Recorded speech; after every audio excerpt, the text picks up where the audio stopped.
Section 3. You will hear two students, Katie and Joe, discussing a presentation in their film studies course. First, you have some time to look at questions 21 to 24.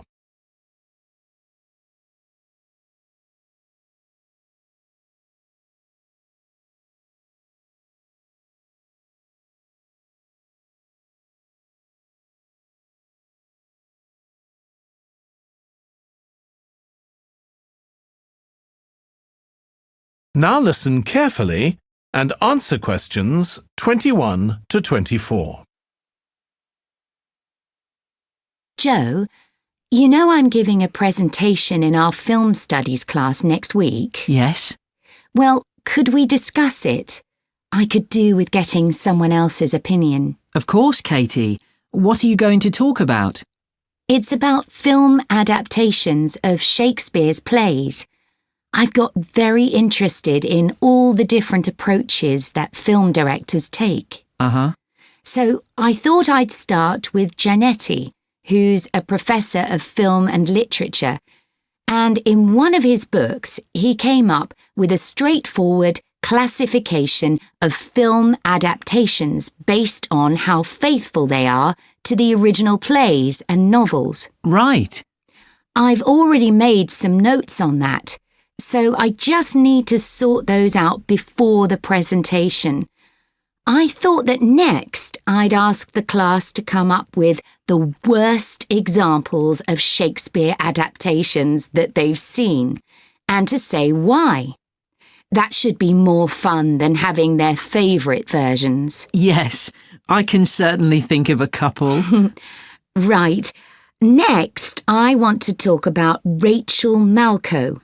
I came across something on the internet about her work on film adaptations, and I was thinking of showing some film clips to illustrate her ideas. Will you have enough time, though, both to prepare and during the presentation? After all, I doubt if you'll be able to find all the clips you want. Perhaps you're right. OK, well, I'd better do some slides instead, saying how various films relate to what she says. That should encourage discussion. Next, I want to say something about how plays may be chosen for adaptation because they're concerned with issues of the time when the film is made. You mean things like patriotism or the role of government? Exactly. It's quite tricky, but I've got a few ideas I'd like to discuss. Before you hear the rest of the discussion, you have some time to look at questions 25 to 30.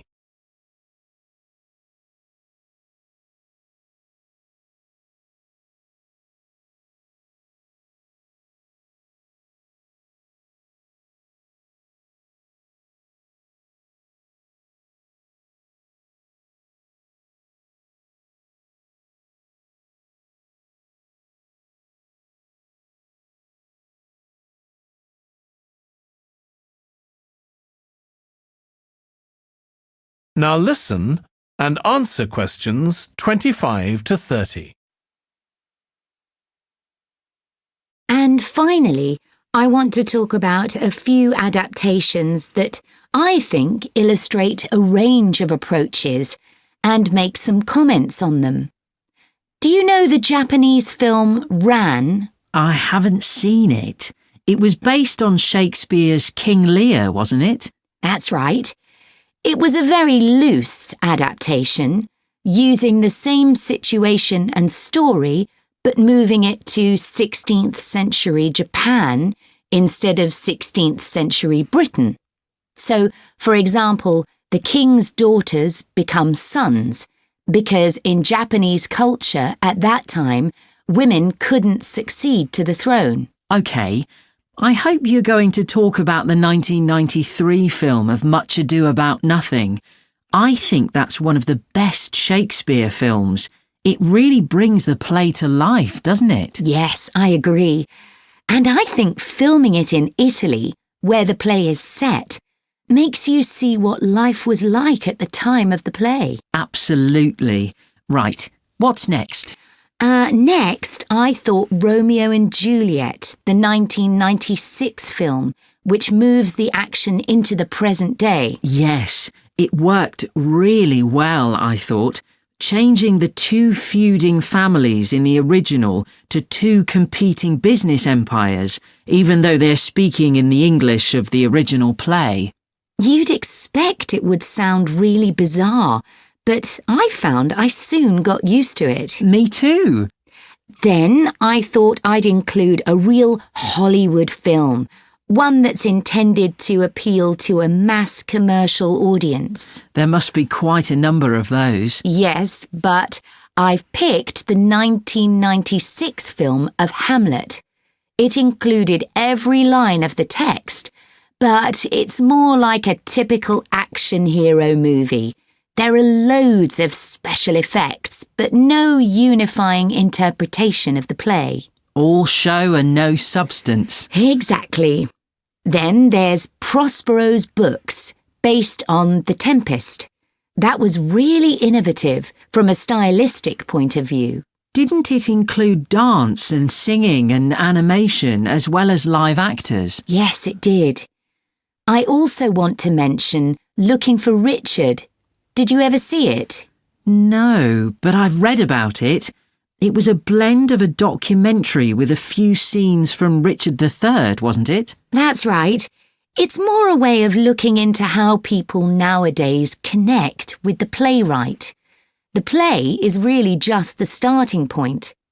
And that'll be where I finish. Well, it sounds as though it'll be very interesting. That is the end of section 3. You now have half a minute to check your answers.